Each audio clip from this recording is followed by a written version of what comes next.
Hello, Lightning fans. Hannah Hill here with their Tampa Bay Lightning pregame preview.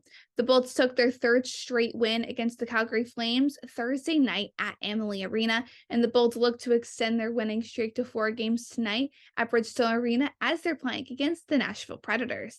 It was announced yesterday that Kopech, Perpix, and Calfoot would not play in tonight's game. However, this morning, Perpix and as well as Calfoot did skate in regular jerseys in practice. Earlier this morning, Coach John Cooper said that he's hopeful that Eric Chernick will be playing in tonight's game, and they're going to have to see if Zach Bogosian will be ready to go. Zach Bogosian hasn't played this season yet so far, as he's been recovering from an off-season shoulder surgery. You can expect Andrei Vasilevsky between the pipes for the Bolts, and all the action begins at Bridgestone Arena at 8 p.m. The Nashville Predators kicked off this first period by finding the back of the net. That goal was scored by Philip Forsberg. Going into the second period, the Lightning really need to stay out of the penalty box, as that Philip Forsberg goal was scored on the power play. And throughout this first period, the Lightning had 2 penalties.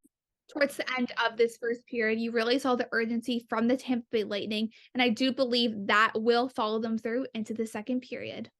Something that I mentioned during that first period recap was that the Lightning had to stay out of the box going into the second period. They ended up going to the box around 2 times. There were 5 penalties overall between the two teams. The Predators headed to the box 3, and then Nikita Kucherov early in this second period found the back of the net while on the power play, tying up the game at 1.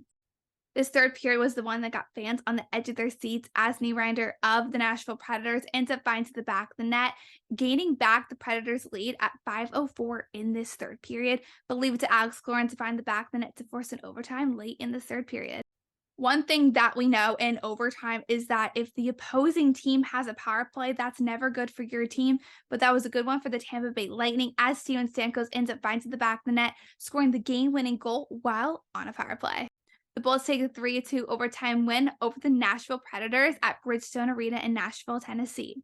The boys have a couple days off before they host the Boston Bruins. Puck drop for that game is Monday.